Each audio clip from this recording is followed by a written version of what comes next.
Okay, hello and good morning, everyone. Welcome to JFD Traders Espresso with me, Darius Anucauskas. Today is the 14th of November 2019, so welcome everyone. Welcome to this Thursday's morning session where we're going to have a quick look at the markets, a few of the charts, the usual stuff. But before we do that, as always, let's quickly have a read through our risk disclaimers. So, the content we produce does not constitute investment advice or investment recommendation, should not be considered as such, and does not in any way constitute an invitation to acquire any financial instrument or product. As always, a few seconds for you to read the rest, and we can continue.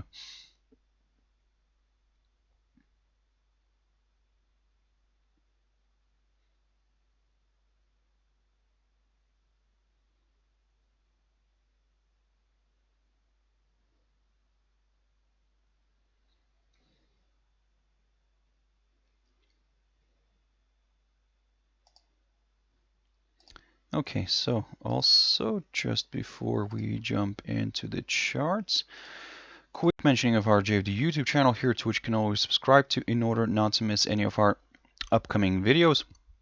And of course, our JFD bank website, and specifically our JFD research page, which we update on a daily basis. And I believe you can find a lot of useful stuff here for yourself. So feel free to visit us here on jfdbank.com and click on the research tab on the top. But for now, let's jump into the charts. Now, the first one I want to touch on here is Nikkei, and I looked at Nikkei recently as well. Now, basically with Nikkei, it finally managed to break this upside support line and managed to drop below this key area of support that I was talking about on Monday. And that was near the 23,260 zone, roughly around here. The slide came tonight this morning during the early hours of the Asian morning. So Japan produced its GDP figures. They were already on the lower side. They were expected to come out on the lower side, but they came out even worse than the expectation, not to mentioning the previous number, of course. So in a way, this is what kind of triggered this the slide here, and in a way you can see that now the index is kind of below below this key area of support, is below the 21 EMA on the 4-hour chart here. So all this is kind of creating this little bearish atmosphere for now in the very short run. So in a way, we could see this one drifting further down. This is what we're going to be targeting. Initially, we'll aim for the 23,000 level. And if that fails to withhold, if that is just seen as a temporary obstacle, the next potential target for us could be around the 22,700 zone, roughly around here. So good, very good potential area of support. Certainly, don't get me wrong, we may continue drifting lower as well, but the downside here could be limited due to this upside support line taken from the low of the 26th of August. So something to keep an eye on. As I said, this is the scenario right now that we are going to be considering this potential move further down. And yep, maybe we could see this one drifting even all the way here towards this upside support line. So all this kind of move still could be seen as a temporary correction before another leg of buying later on. So that's why, guys, for now, keep this idea in mind. In a way, don't get me wrong, we are kind of getting into the Christmas rally. Now the big question here is, will this actually happen or not, due to the, of course, just state of the global economy right now. I mean, the growth has slowed down, so it continues to slow down, and this is the big question here. Will we actually get the Christmas rally, or did we already have it? So basically, for now, that's why we're going to look at this from the very short-term perspective.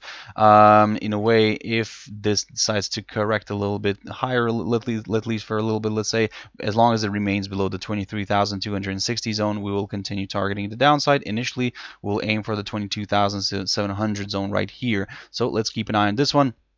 With the upside, we will take a very conservative approach and wait for a push above the excuse me 23,591 zone before we could examine higher levels here, because this way the index would confirm a forthcoming higher high, and this could open the path towards much higher levels. So keep your eyes on this one as well. Gold now, it managed to break this downside resistance line that I talked about previously. So this is what I was saying. If we get a move higher here, but the commodity, let's say, struggles to overcome this downside line, then we could see another round of selling here. But as you can see, it managed to break it, but struggled to push above this 1466 level. I also mentioned this one recently in one of my videos. But still, as I said previously as well, the more comfortable level for us to from which we could start considering higher areas could be around here near the 1475 zone. A nice good pop above this could lead towards higher levels. So that's why, guys, for now, what we're going to do here is we're going to just keep it simple. We're not going to probably do anything for now. We're just going to wait for a clear breakthrough one of the levels, and basically in the way how you could play this one out is keep your eyes on this level right here, this 1459 zone. If we get a slide below this could open the path towards the these recent lows near the 1450 1449 zone, or roughly around there. But if it continues to slide, then yes, we could see further declines. But again, the level to start from which to start considering lower areas could be this one right here, the 1459 area. But until then, until it's kind of trading in this little territory, we're going to remain somewhat neutral. DXY. So pushing nicely higher. It's now kind of again testing this key barrier near the 98.42. We need to see a nice good clear close, at least of a 4-hour candle, in order to kind of, let's say, consider a further move higher. So for now, we're just kind of keeping an eye on this one. Nothing has changed from the previous analysis on this one.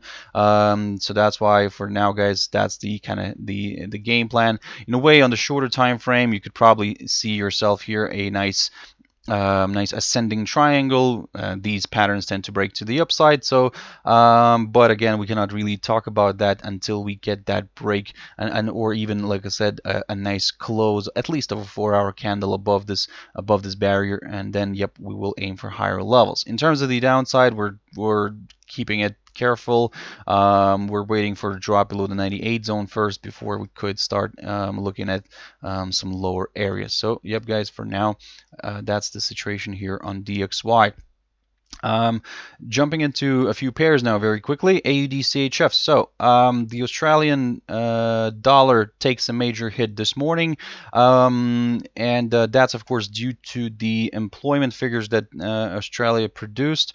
So the unemployment number, of course, increased, but that was according to expectations. So it went from 5.2 to 5.3, but that was okay. That was something that the market was already anticipating. The only thing that the market didn't anticipate or didn't try to project or foresee was the employment change number. So I mean, the previous number was around 14.7. The expectation was slightly higher, near the 15K, but the actual number came out as negative 19.0K. So basically that would trigger the sell-off here. Australian dollars started drifting lower, and as you can see by AUDCHF, and this is what I talked about when I talked about AUDCHF yesterday, if I'm not mistaken. Let me just quickly double check myself, guys. No, it was basically this week. When did I talk about this one? Anyway, guys, I cannot really find when I was talking about this one, but recently, oh, I do apologize. This is something that we've posted here on our trading view account. So there we go. I do apologize for that, guys. So this is the idea that we've posted yesterday here on our trading view account, and basically what we were saying here is was that if we may see a bit of a rebound from that area of support that the that the pair kind of found yesterday, and this was that area of the support near the 0.6750. That's what we got, and we did get a rebound, and then you can see that we had a perfect sell-off here, a perfect drop below the 0.6750, and now it's kind of tested its S2, today's S2, which is near the 0.6718 zone, roughly around there, from which it kind of rebounded a little bit. In a way, don't get me wrong, we are quite overstretched here to the downside, but to be honest, the down move could continue, but first we could get ourselves a bit of a correction here to the upside. And one of our main targets that we're aiming here for is the 0.6691 level, marked by the low of the 16th of October. So that's why, yes, we did have a nice drop lower.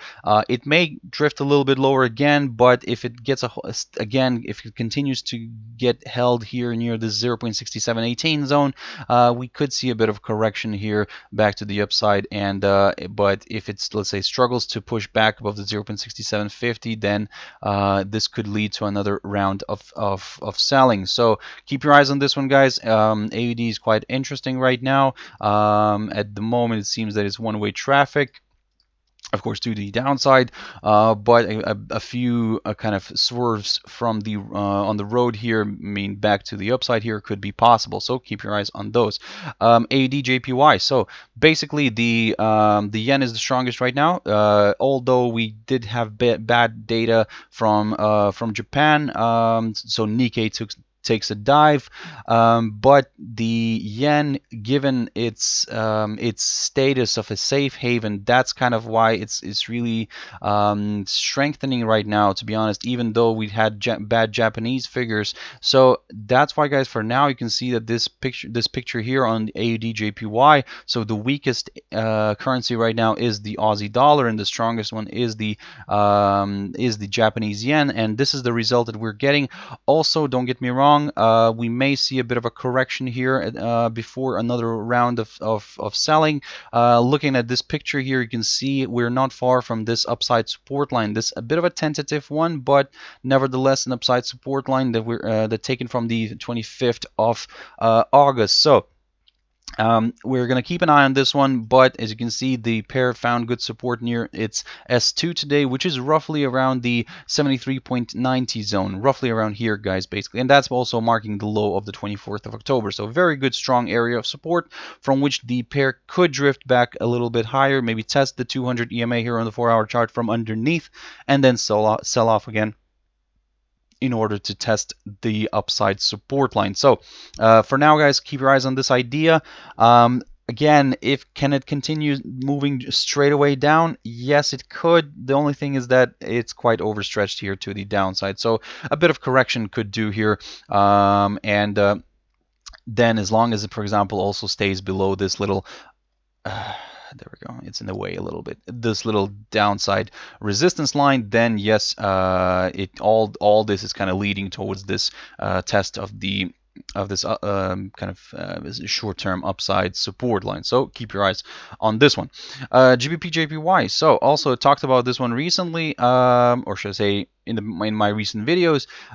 Basically, we're still keeping an eye on this one. It's very interesting. It's very attractive to kind of act here on the break. The only thing is that we're still waiting for the break, because we need to wait for the break first in order to kind of consider further move, or should I say a further directional move, because in a way it has an equal chance to rebound here and push higher and maybe break the upper bound of the range here and push to the upside. So that's why for now we're going to be very careful. Of course, don't get me wrong, it's closer to the lower side of the range, and in a way it has got more chances to drift lower given the current strength of the yen, and of course we do have some data coming out later on, or should I say soon, and let me just double check. That was I believe that that was the retail sales. There we go. So if we get a disappointing retail sales number from UK, then in a way the stronger yen, the kind of the weaker pound could give us this nice effect of a drop here to the downside. And yep, but for now, guys, of course, let's not over speculate on this too much.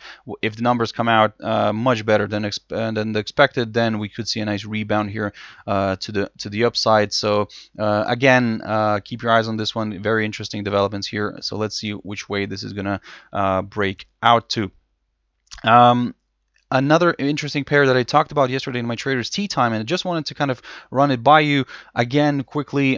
Basically, what I was saying that we had a nice US dollar against the Russian ruble here. We had a nice move higher, but a bit of correction could be possible. So we did get our correction, and we're still having that correction. But as you can see, the bulls are really strongly fighting it back here near this upside line. And in a way, if they succeed, if they continue to fight back, this pair could reverse back to the upside and push higher. Of course, for those who are more on the cautious side, you could just wait for a clear break above this 64.50 zone and then aim for higher levels, because this would confirm a forthcoming higher high, and yep, this could in a way have more chances to drift higher. But for those who are more on the riskier side, keep your eyes on this upside line. If it has a nice rebound, yes, it could travel higher. The only thing is that probably the very strong suggestion here is to have a very tight stop loss, because again, this is why I'm saying that for the more cautious traders, this is the barrier, because again, this is the barrier, that's the gateway towards higher levels, because here still at this point around this area, the pair could still reverse and drop lower. So that's why having a tight stop loss is a very important thing here. And if it starts dropping below the 64 zone, then yep, we will consider some declines here. We're not going to drag this one too much to the downside, but a possible test of the 63.56 or 57 zone here, or even the 63.30 area could be possible. So for now, keep your eyes on this idea. Of course, for now, it's trading still above its upside support line. So let's see how this is, if this is actually going to play out the way we are anticipating it to do. Euro dollar now then continues to drift lower and almost managed to reach our target, the one I keep talking about for the whole week, basically near the 1.0989 level. And you can see that the pair came very close to this area and kind of rebounded back to the upside. Now then, the way how we will play this one out right now, probably with the downside, we're going to take a very careful and cautious approach now, and wait, let's say, for a drop below the 1.0989 level before we could examine some lower areas. With the lower areas now, one of our main targets is going to be around here near the 1.0939, but let's say it drops below the 1.0989 right here and travels a little bit lower. The little obstacle to keep in mind here is around here near the 1.0966 zone. So in a way, we could see a drop lower here, and a drift towards this area where it could rebound and push back to the upside. But again, that's me saying about the potential move lower. But again, that potential move lower we will consider only if we see a drop below this area right here.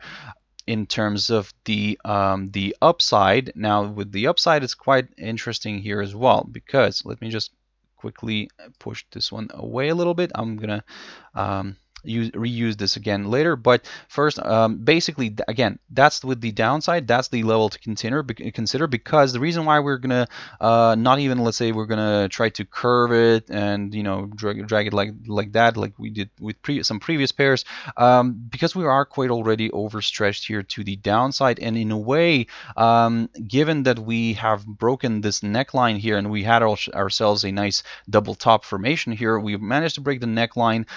We've drifted a decent amount to the downside already. So it doesn't always let's say it doesn't always kind of drift to the downside the same amount as like from the top to the neckline. So it sometimes only does about 75% of that road and of that distance, and then reverses to the upside again. So that's why, guys, for now this area here is going to be an important one to watch. If it rebounds nicely back to the upside and pushes back above the 1.1016 zone, now this could be quite interesting for the buyers here, at least in the short run, and we may see the pair kind of drifting maybe a little bit higher here, maybe even going towards all the way here towards this 200 EMA, which currently almost coincides with this 1.1063 level. Remember, I talked about this area throughout all the videos that I've done this week. So basically, that's why for now, from the very short term perspective, if we get a push above the 1.1016 zone, this in a way could open the path towards higher levels. Initially, we'll target the 1.1043, and then we could target this 1.1063, so which coincides with the 200 EMA on the 4-hour chart. If this decides to drop lower here below the 1.0989, then yep, that's the scenario that I talked about earlier, where we will also be very careful, but still target some potentially important areas of support. The first one being 1.0966 zone, and then the 1.0939. So let's keep an eye on this one. Quite interesting developments here happening, guys. So keep your stop losses in place. The market is quite, let's say, could be sometimes a little bit unpredictable. So, well, to be honest, as always, nothing new here that I've said. But as always, guys, keep your stop losses in place. Have a wonderful trading day. Don't overtrade. And if you want to join me later on at my Traders Tea Time, please, I will be happy to see you there at 14:15 GMT. So yep, we'll have a look at some of these instruments, some new ones, and then yep, we'll take it from there, see how the market is performing. But for now, guys, I hope you have a wonderful trading day, and I'll see you later. Bye bye.